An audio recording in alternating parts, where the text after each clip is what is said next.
Prey's immense replayability has made it my favorite game of all time. Now you might wonder, what makes it so replayable? In short, the innumerable approaches to every problem the game throws at you. Now, some of that is the choice to use different weapons or grenades, but most of the variety and tactics you have access to come down to the neuromods you choose to install.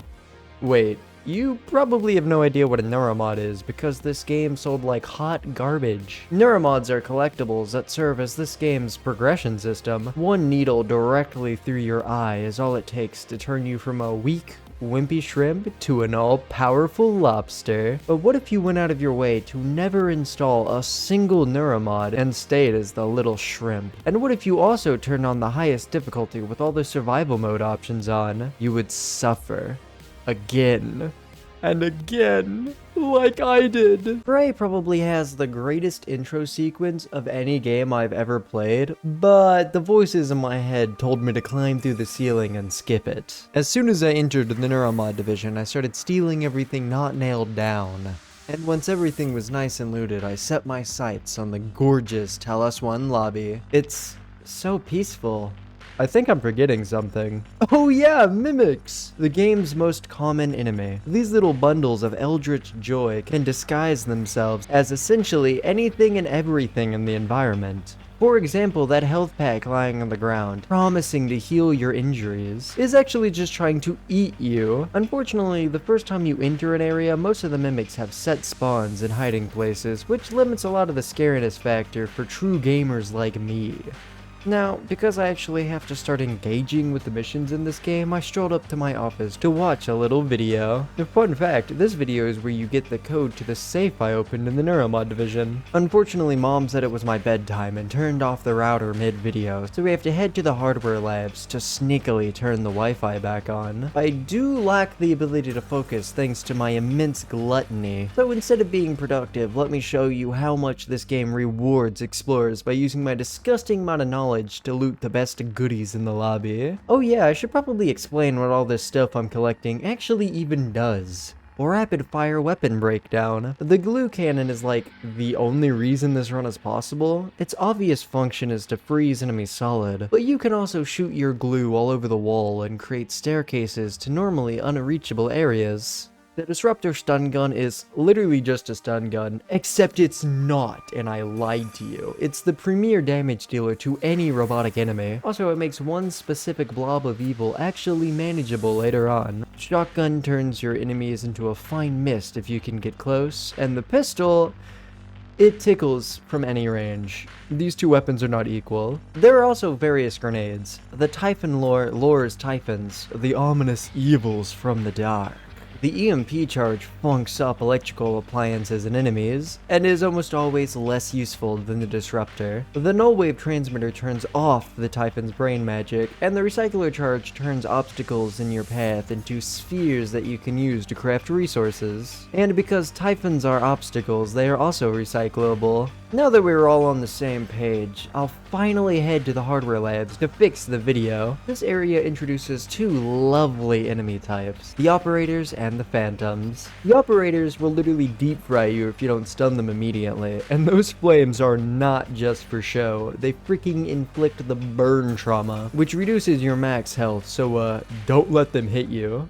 Oh, also the Phantoms join the fray. These reanimated husks of your friends are so fun to fight. They dart around quickly, either to get away and shoot big ol' orbs of death, or to get in close and slap away half your health instantly. A piece of advice? Send them to double death with the shotgun. Back on track though. To get to the Wi-Fi router, we need to step out into the cold expanse of space. So let's build ourselves a spacesuit, a Nerf gun, and experience the beauty of the abyss.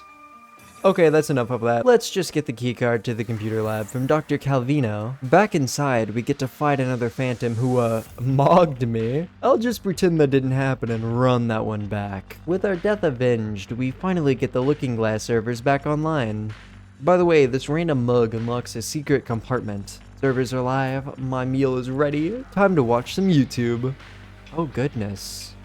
This man wants me to blow up the entire station? Works for me. Come forth, January. Assist me in turning the station into scrapnel. The Robo-Man told me to take the elevator to get to deep storage to acquire one of the keys I need to detonate Talos One. But the elevator is broken and the maintenance man is out on, let's call it sick leave. So I have to go the long way through psychotronics because I'm so psycho. Remember that Nerf gun I mentioned for like a second earlier? You can use it to open doors. How neat. Another neat thing in psychotronics are these fire shades I took off some random corpse. He didn't need them anymore. The game calls these stylish shades the Psychoscope. It lets you scan the various aliens to learn their individual weaknesses, and it unlocks the path to the first roadblock. My robotic buddy told me I had to finish some experiment to continue through this section of Talos One. Unfortunately, that experience summons a voltaic phantom. Speaking of volts, did you know that metal conducts electricity? Did you also know that this entire room is made out of metal? These rats are so annoying to fight because getting close to them kills you, but all of the ranged weapons in this game suck, so for reasons that are probably clear, I only fight these guys when I absolutely have to. With the beast felled, I'm free to move on. First though, check out this guy in a cage. You can choose to feed him to mimics. I didn't do that though, cause I'm such a good person. Welcome to the guts of Talos One, a no gravity section. I love no-gravity sections, especially because of these bugs called cystoids. They fly at Mach speeds to cling to you and explode. And if that explosion doesn't get you, surprise, they also inflict radiation. But because I'm such a god gamer, even with these guys everywhere, I got through the guts with little resistance. Like they teach you in school, every locked door can be opened by taking the key from a corpse. Anyway, look how pretty this mist thing called a coral is. Our feet touch the ground once more in an area called the Arboretum. It's a really pretty botanical garden. Let me look through the window to show you. Oh, that's a nightmare. I will not be fighting it, for I am a coward.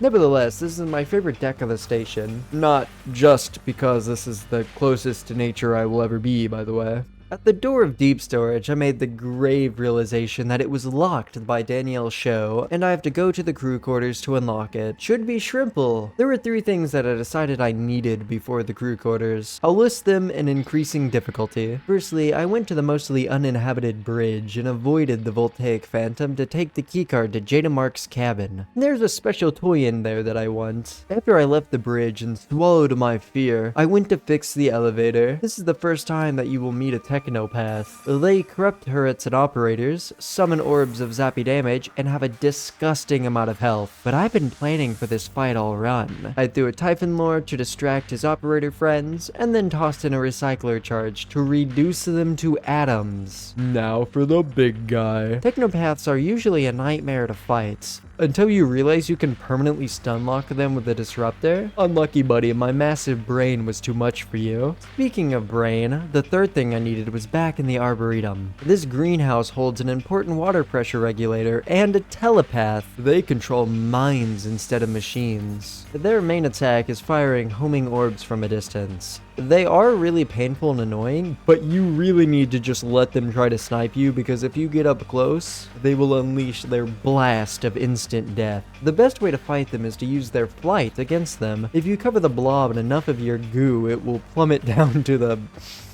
earth and break its legs. Now that the regulator is mine and I've freed a few humans from mind control, the crew quarters is next. This place is the most tedious area of the game. If you care, anyway. See, the amount of resets you have here are mostly dependent on how much you care about saving people. Humans are scattered all over this place, and they have all lost their minds. Potentially in a less figurative context if they get close enough to you. Luckily for them, I'm their knight in shining armor.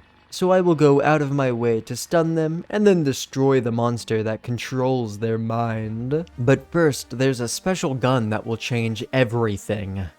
Very slightly. In Jada Mark's cabin, you can claim a golden pistol that's moderately better than the normal one. What a treat. Anyway, telepath time. Awesome, the telepath is dead. And I got it on the first try. Man, it would sure suck if there was another one just down the hallway.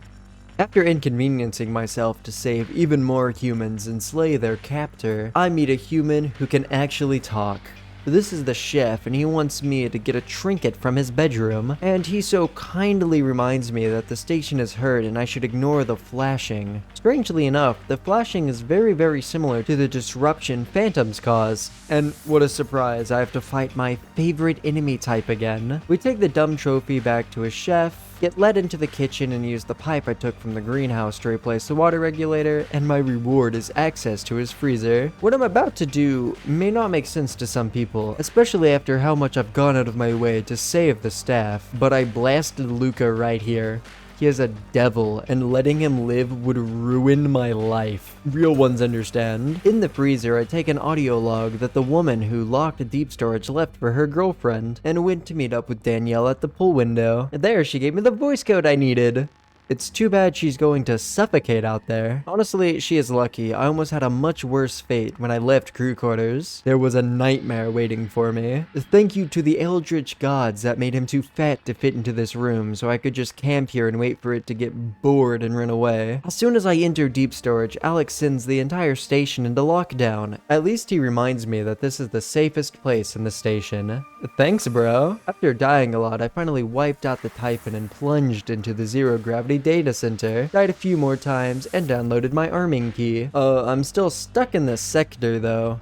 Or at least I was. Danielle comes in clutch again by telling me I can use a data vault to blast off into space. Which I do while being reminded to always secure your 50-pound hard drives before rocketing into the vast abyss. After waking up, I got a couple more phone calls. Sarah Elazar informed me of a way to get back into Talos One, and Dr. Igwe begged me to save him.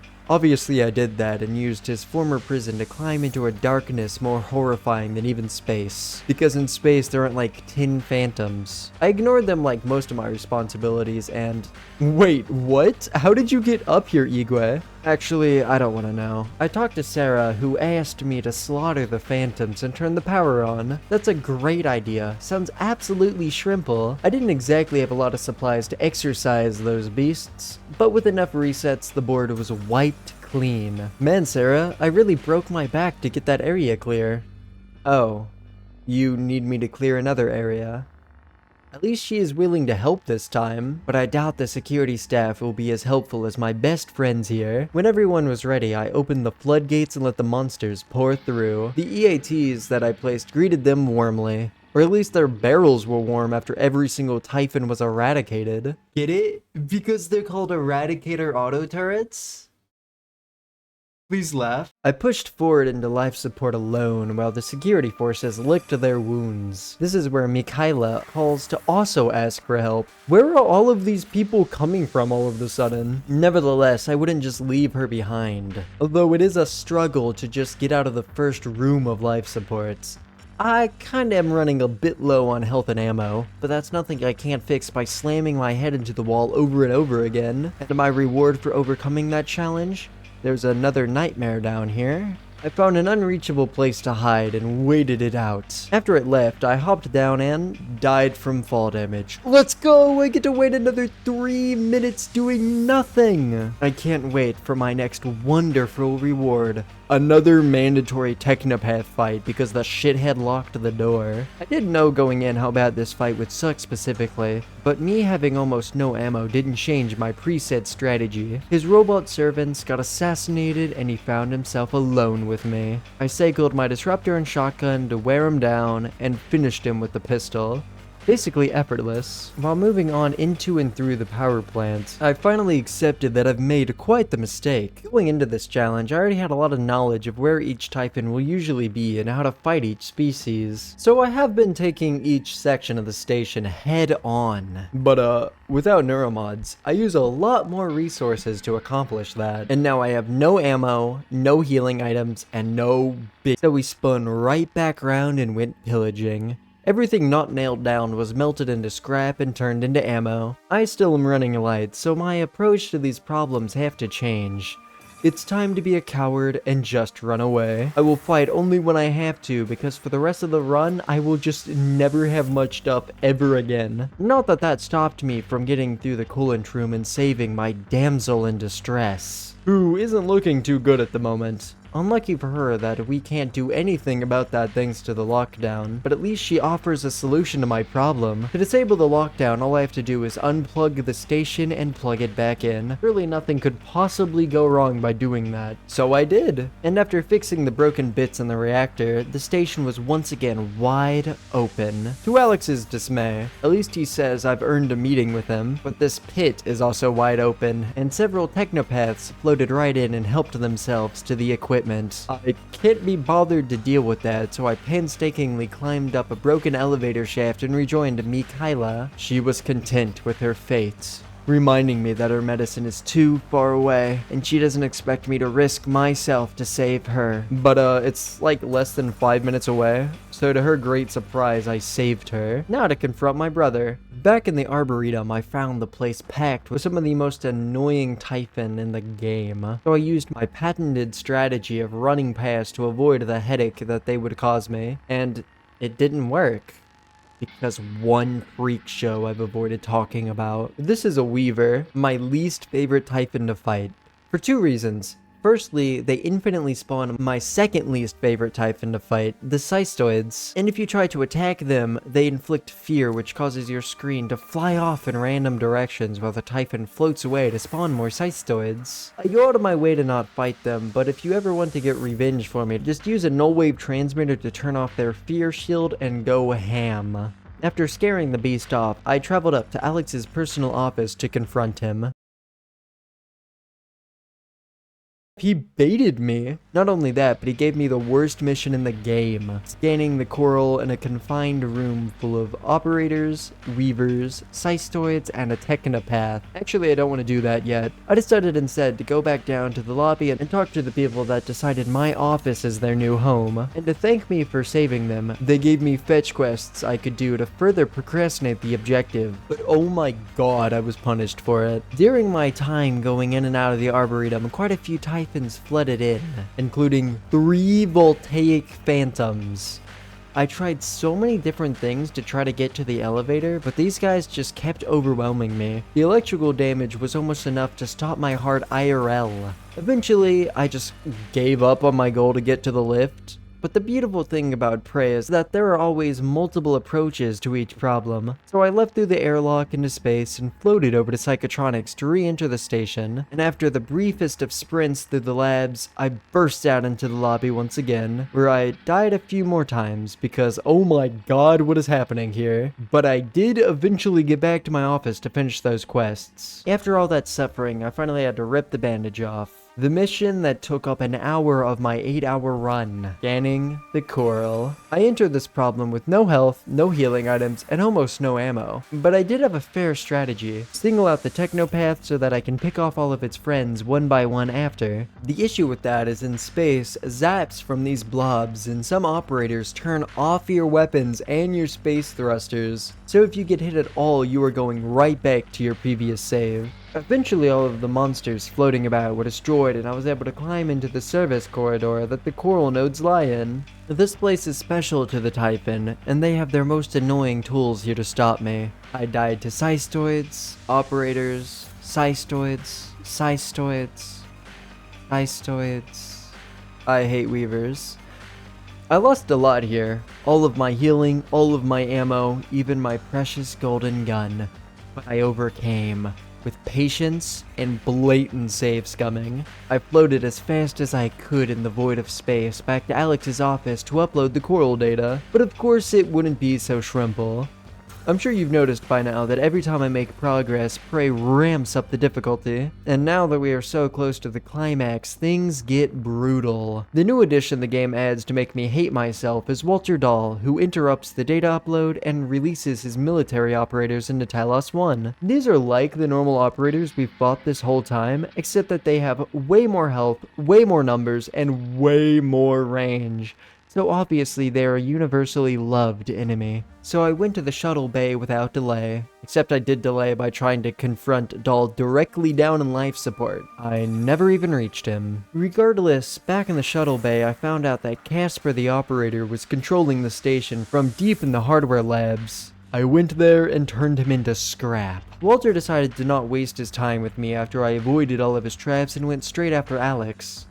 Obviously, I wasn't gonna let anyone other than me hurt my brother, so I jumped down and stunned him. Murder is wrong, but I will be sending his unconscious body to Igwe for testing. Now for what we've all been waiting for, the meeting with big ol' Alex Yu. He talks about some absolute nerd stuff without even showing me Subway Surfers gameplay, but something was about to make sure I was paying attention. That right there is Mama. We call her the Apex Typhon. He intends to consume the station whole, so yeah, things might have gotten a little more dire. No time to waste. Time to make the final decision of the game. Of course, I've already mentioned that January wants us to destroy Talos One, but during Alex's nerd convo, he offered an alternative that would vaporize the aliens without the loss of the knowledge gained from them. That choice is such a weight on my shoulders. I better procrastinate to give me more time to think. I flew on over to the neuromod division to meet up with Igwe, who continues to safely walk around the station unarmed. Here, Igwe plucked out Doll's neuromods and reset his memory back to when they were first installed. It's a good thing that that can't happen to me because I don't have any neuromods. Anyway, Doll forgot his mission here and was given a new one. Ensure our safe return to Earth. With all loose ends tied up, I had to think carefully on how I would resolve the fate of the station. I didn't actually think that hard. Blowing up the station takes way more time and effort, so I crafted the null wave and ran into psychotronics for the last time. I plugged that bad boy into the heart of the coral and made my final elevator trip. The Arboretum is a bit worse for wear, but the bridge is still intact. And here we find our final decision. January and Alex are refusing to get along, and one of them has to go so that I can end the game. Obviously, I blew up January. Why would I pick a robot who has done whatever he could to help me over and over again? Over my flesh and blood, who has lied to me and endangered me all game. The Typhon were lobotomized, and the game was finally over. And that's the challenge completed, but I don't think I've even scratched the surface of how much this game has to offer. I highly recommend that you give it a go yourself. You might even see an extra special ending I didn't show. Anyway, like, subscribe, and thanks for giving me your eyes.